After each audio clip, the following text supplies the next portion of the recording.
You cannot love someone else until you truly love yourself. And so when you think about your authentic self, you must love yourself with who you are. You must be proud of your profession. You must be proud of your family, because the moment you do that, you can love your clients more. And in doing so, you provide better advice. Do not be afraid of other people. Be your authentic self. Love yourself, because I think ultimately what you'll do is attract the people that you want to provide advice to anyways.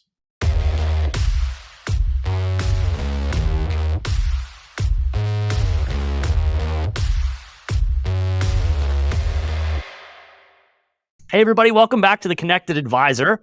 I'm your host, Kyle Van Pelt, CEO of Mile Marker. And today I am joined by none other than Mr. Purple himself, Tony Stich. Tony, thanks so much for being on the show, man. Kyle, super excited to be here. Thank you for having me. Yeah, of course, man. It's long overdue. You and I have known each other for quite some time in the industry. We've got a lot of fun stories to share. I'm glad that you were able to carve out the time to do this. We have a lot of stories to share. Some that are not safe for podcasts, but also I think we have a lot of stories to share on the evolution of this industry over the last 10 years.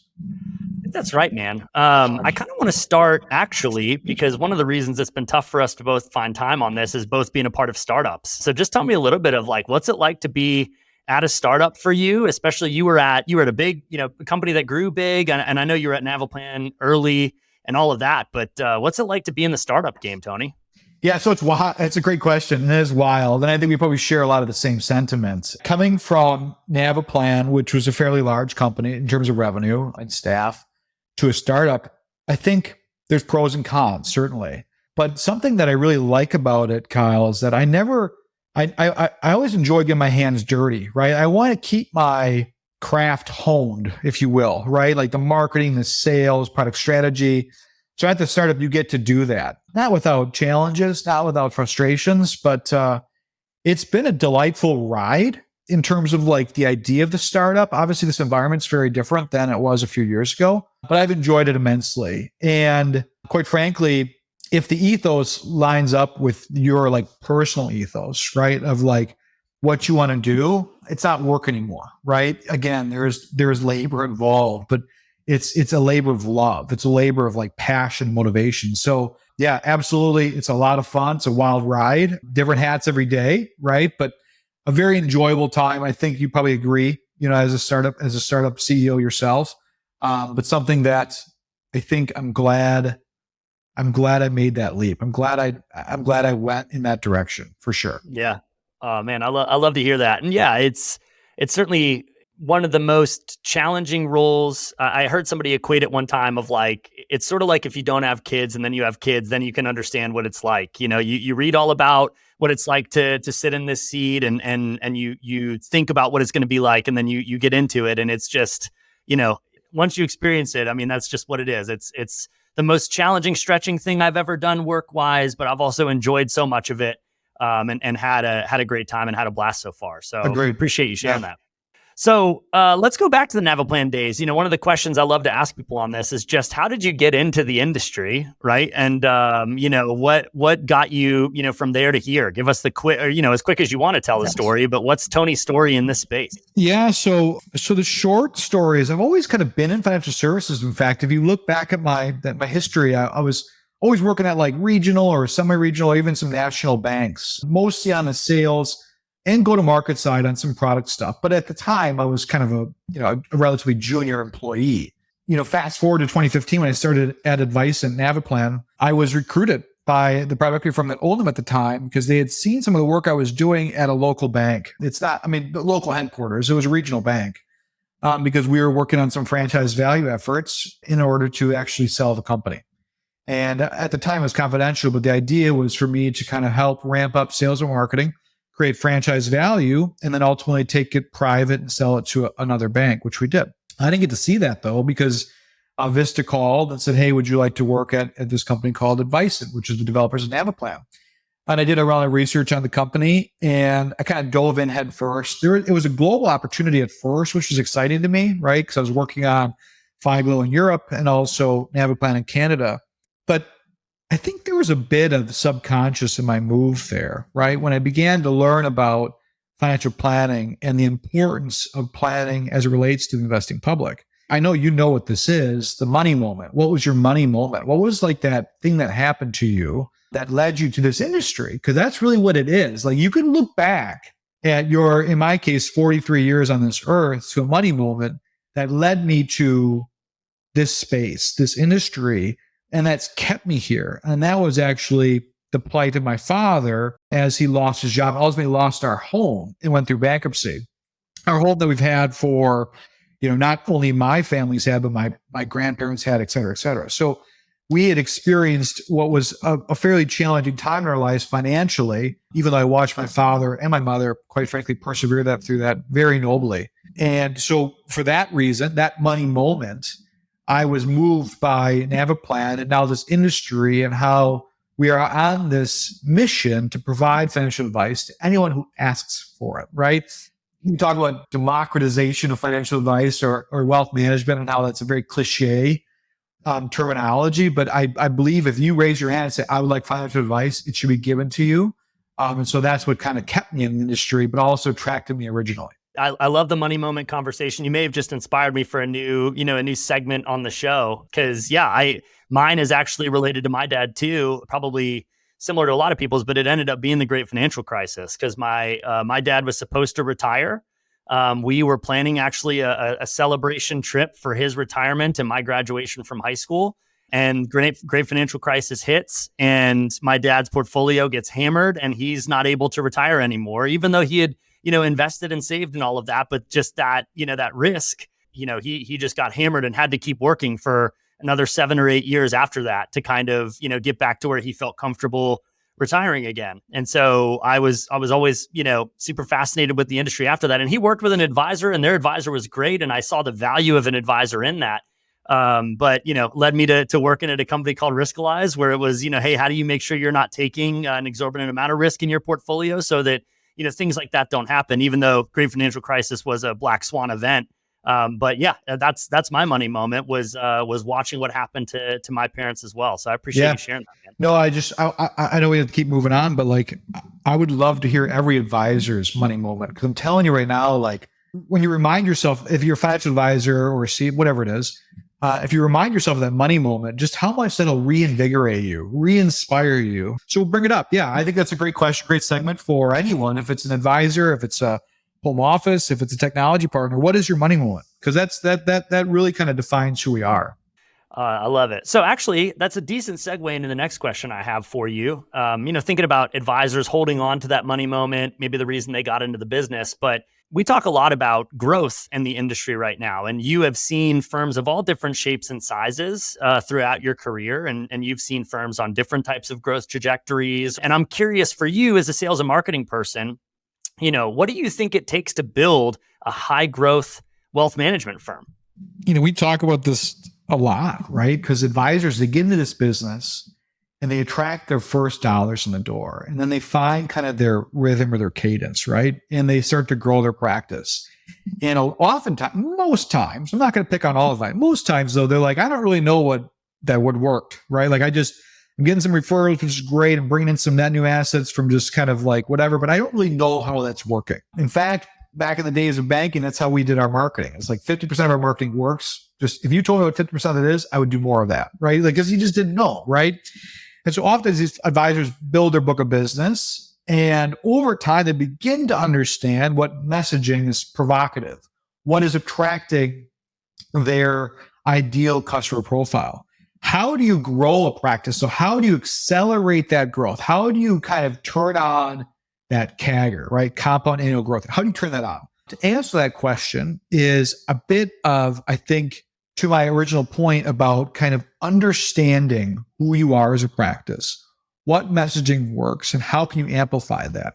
I've always encouraged advisors before they begin to add on more people to help market and sell the business to get your house in order, right? So that's creating that brand archetype, who you are as a brand. What is your messaging? What words do you like to use? And how does that resonate with your clients? Because there's going to be a day where the advisor, he or she, has to pass that torch on to that next person in sales and marketing. And do they have the keys to making sure that continues to echo and reverberate that messaging that you originally set forth with, right? So we talk about this. to start growing your business is to embrace that original messaging, embrace that tone of voice, that brand archetype, but then making sure that they have those keys, that brand guidelines, right? The archetype, right? Understanding who you are as a firm and focusing on that. Now, once you kind of build that out and you begin to add the human capital, it's what are those mediums, right? What are those kind of avenues to distribute that message? Now, people get so scared about like a YouTube channel or TikTok, God forbid, or Twitter or LinkedIn and saying, oh my goodness, I think the fear is not actually the mediums. The fear is the thought that the message has to be unique across those channels. In fact, the message can remain the same. It's just a permutation of the words you use based on that avenue, right? Like you're not going to use your intellectual research on TikTok. You're not going to use your 1,000 word essay on LinkedIn, the articles on Twitter. So the idea is, X, right? So the idea is understand that message and then be able to disseminate it on those different channels or avenues, but just making sure you're permutating it to those different audiences.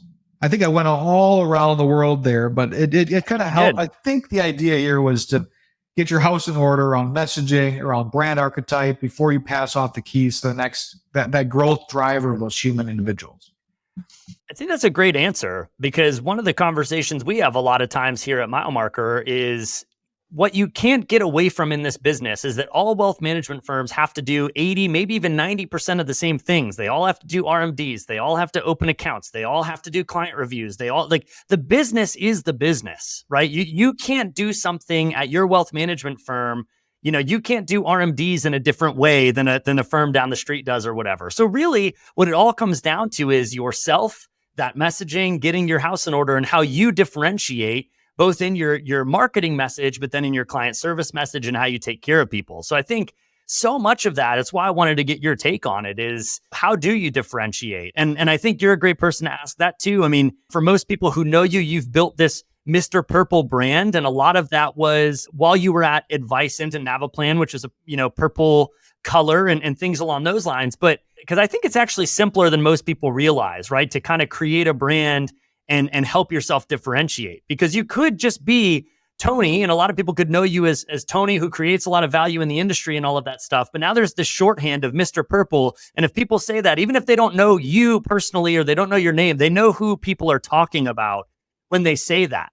So, I mean, any advice for an advisor who wants to maybe create a brand that they get associated with. And I think about for podcasting and YouTube, there's a firm that's one of the fastest growing firms in Nashville because they have the money guys, right? So people just know them as the money guys. They don't know their name. They don't know who they are as advisors, but they go, I'm going to call the money guys. And they create a bunch of really valuable content and all of that stuff. So yeah, if I'm a firm, I feel like I've got my house in order. I feel like I've kind of got the messaging like you were just talking about. How do I actually go create a brand out of that now that people can understand who we are and associate with us well?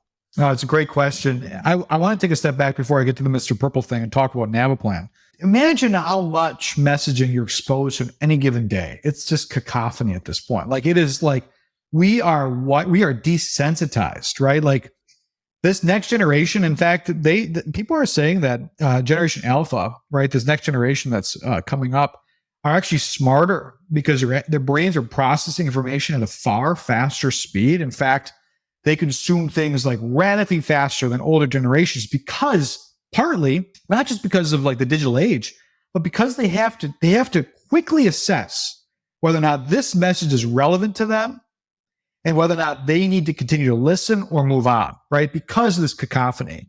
So when I started at Navaplan, we were the Buick financial planning tools. We were pretty much, you could buy us and it's pretty safe. But the other firms that were kind of better technology, lower cost, they were banging their drum louder. So we had to become surgical in our rebrand and our repositioning, but also our messaging. We weren't spending as much money as these other firms were. So when we did spend money, it had to be laser focused. So to your question though about the money guys or Mr. Purple, by the way, I don't know if I literally have like, it's a full brand at this point. You can buy one on my website. No, I'm just kidding. There's no shop. There's no buying. Just kidding. So really quick on the Mr. Purple thing, but also to your question about the money guys and that kind of concept.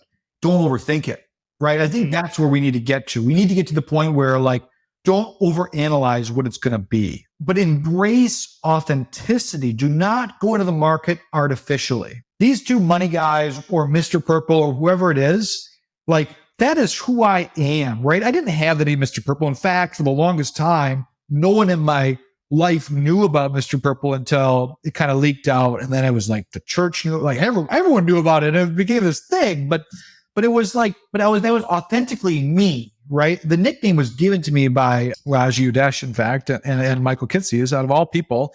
But the idea was that's just what you see is what you get. But it was definitely interlocked with the Navaplan brand and became a synonymous thing.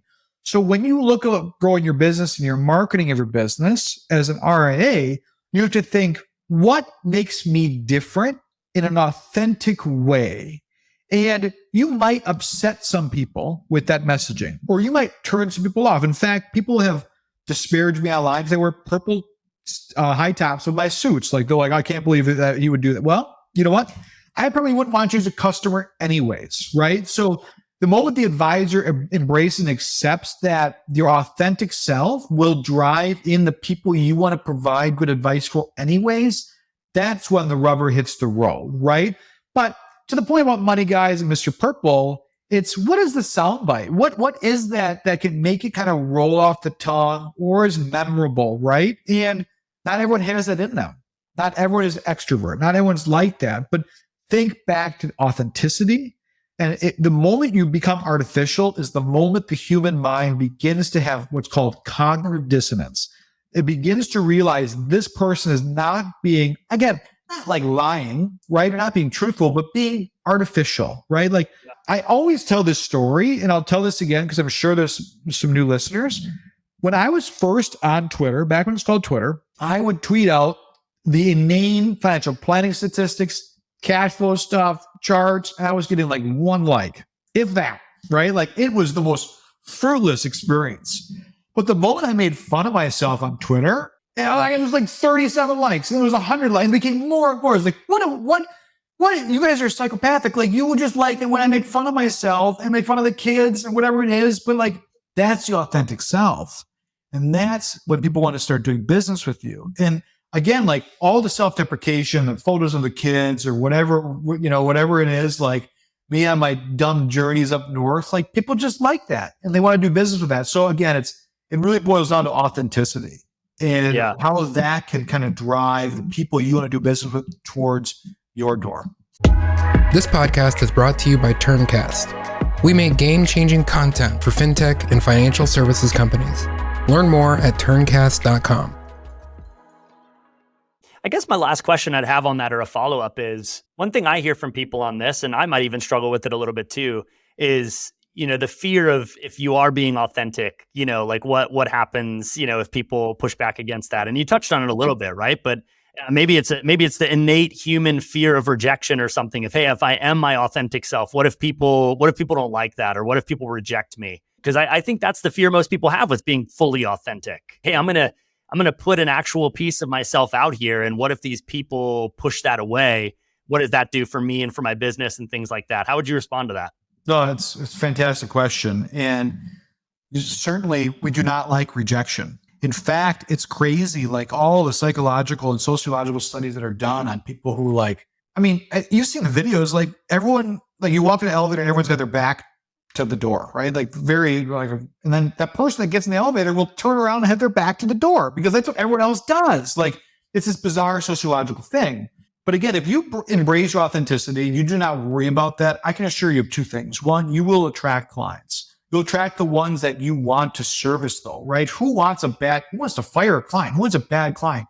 You'll attract the ones that like you for who you are and believe in you. And two, I believe, and I don't have the stats on this, but I believe the wallet share will increase because these people truly trust you because you're already authentic self and there's no artificiality to who you are, to the point where they're going to be more open to not only in wallet share, but in educating you on their true life, right? Like how hard is it to crack that now with the investor?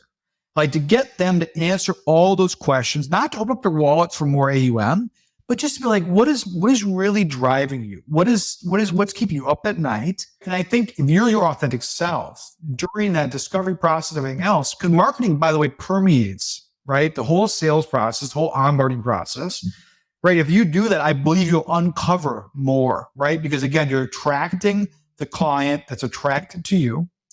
You are getting people to become authentic themselves because you, in fact, are authentic, right? And quite frankly, if you scare someone away, so be it. Like, there's trolls everywhere. Right? But if the moment they get to you, and that's the end, right? That's the end for like just kind of who you are. Like, don't let them crack you. I learned something from a very smart, and it's my sister, of all people, my younger sister. And she said to me one time, and I remember this vividly, and I know this might not sound appropriate or applicable at first, but it really is. You cannot love someone else until you truly love yourself.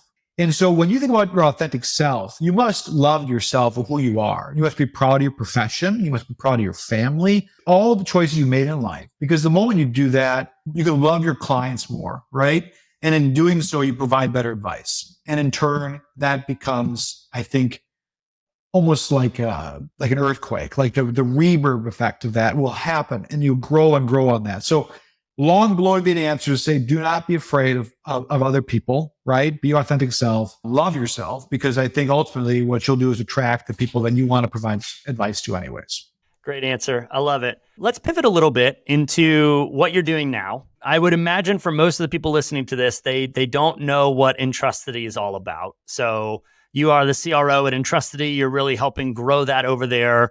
Tell us a little bit about Entrustody and what you're doing over there.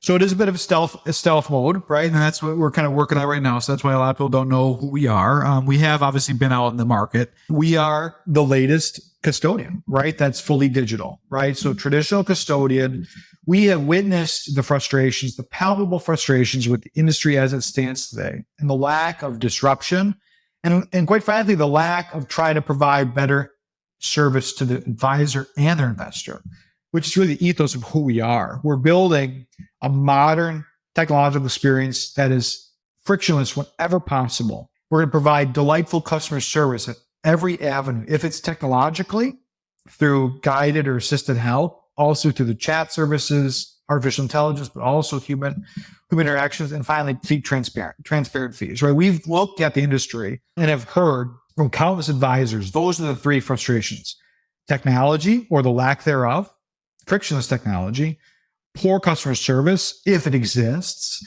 and those hidden or fees, kind of that the cost structure that's kind of been bloated over time, right? So we are kind of driven to change that. So Entrustody is building that next generation traditional custodian. And quite frankly, think about, when you think frictionless, think about everything from, no paperwork, right? Uploading things, funding accounts near instantly, and almost in many cases, you're funding an account within 5 minutes, opening up an account and funding it in 5 minutes or less, right? So you can take action on that. So that's what we're building here. But I want to end with one thing on that. It's not just a custodian. We're trying to build ways, just like Mile Marker, to make the advisor more efficient, right? Access to data, meaningful integrations, things that we think we see in this industry as a gap that you're solving at Mile Marker, right? We want to be able to be that kind of that engine in the middle, right? That custody engine in the middle that provides that meaningful bidirectional integrations and workflows, but frictionless when possible, and also modern, right? So we can kind of manifest where you custody, how you custody, right? Through other applications or technology. So a long, convoluted way to say a modern, new custodian that's going to be frictionless, delightful to use, with transparent fees. What kind of firm is this perfect for, right? Because there's all kinds of different firms out there. We've seen custodians who come in and they serve, a certain type of advisor. You've got other ones that came in and said, hey, we only work with advisors over this asset threshold. This world is very fractured. It's very different. So who's the ideal type of customer for Entrustody? Oh, that's a fantastic question. And look, the way I look at this space is there's the new entrants on the custody side, the disruptors. We should be working together. There's plenty of advisors to service, right? But we should be the sea change. We should be driving disruption across the custody kind of segment, right?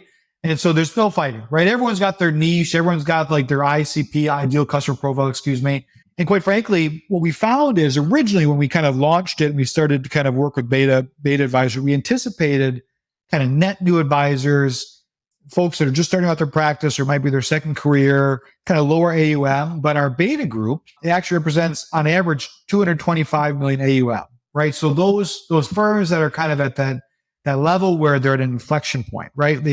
It's traditionally founder led. They've added some staff and they're at that point where, all right, let's grow. Like we found our sweet spot. Let's grow.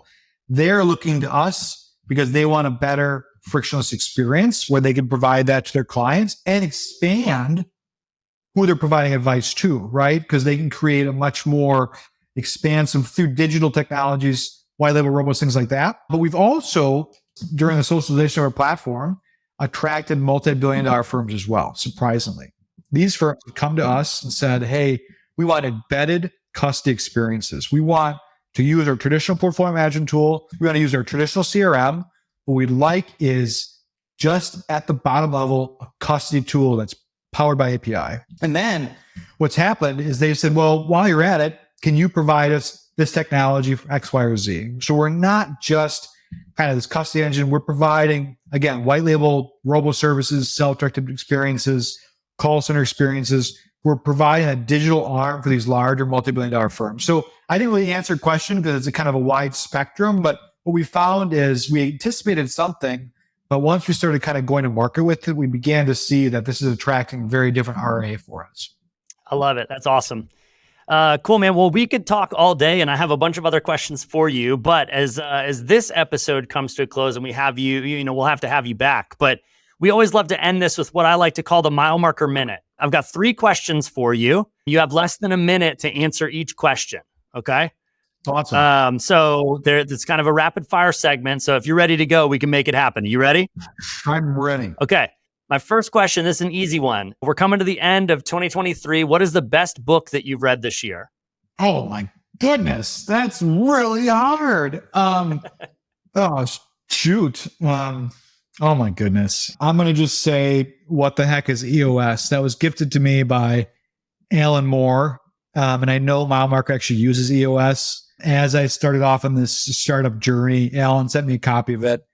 And I know Judd's talked about it before. So what the heck is EOS? Yeah, good one. And that's a business side. I mean, I really I believe it or not, like I look fairly ignorant, but I read philosophical books. Like I'm actually reading through Copplestone's series of philosophies from the beginning of time. So that's fantastic. See, I bet you most people don't know that about you. Very big words, by the way. I have to read sentences over and over again. But that's on the personal side. Yeah. I love it. Okay, so one unique thing about you is that you have kind of straddled both sales and marketing for a large portion of your career, and that's led you now to being the CRO at Entrustody. So I've got a question for you. Which one do you like more, sales or marketing? Oh man, that's like, I don't know if I can answer that. I think I'm gonna upset some people. I'm a marketing thoroughbred at heart, right? I have multiple degrees in marketing. I've won some awards for it. I love marketing. I believe marketing makes sales a lot easier. But quite frankly, being a CRO, I believe the handshake between sales and marketing is what's the most important. Revenue operations, right? Between the two, that's the most important role. But my passion lies in marketing, but I've been told I'm okay at sales as well. Love it. My last question. You and I got to know each other out on the conference circuit. We've been to, I don't even know how many conferences we've been to, insane. But what is your favorite conference location? When you see this location pop up for an event, you're like, oh, I'm in. That's the spot that I want to go to. You know, I mean, 10 years ago, I said Vegas, right? Like Secret Pizza. Secret Pizza. Can't talk about Secret Pizza. Honestly, my favorite is San Diego. I think when I think about the temperature, the fantastic airport, accessibility, fantastic restaurants, great hotels, I have to see San Diego for that reason. Whenever there's one there, it's like, absolutely, I'll be there because it's just a delightful experience. Great tacos, obviously, great seafood. But landing at that airport, walking across the Skyway, getting in an Uber, your hotel's 8 minutes away. Yeah. So my pick is San Diego, even though probably 10 years ago, it's probably Vegas. I think I agree with you, man. Whenever you see San Diego, you're like, oh, yes. Yeah, I'm with you. So, Tony, It's been a pleasure to have you on the show, man. I think you dropped some great insights. I loved the money moment conversation. I loved your thoughts on being your authentic self to help build a brand, and then for you sharing with the world what's going on with Entrustody. So thanks for helping drop some insights for our audience today. Well, hopefully your audience appreciates the episode. I would happily come back anytime. We could talk for hours on this topic. It's been a delight. Thank you so much, Kyle. Absolutely. All right, everybody, that's another episode of The Connected Advisor. Thanks so much for taking the time to listen to this. We'll catch you on the next one.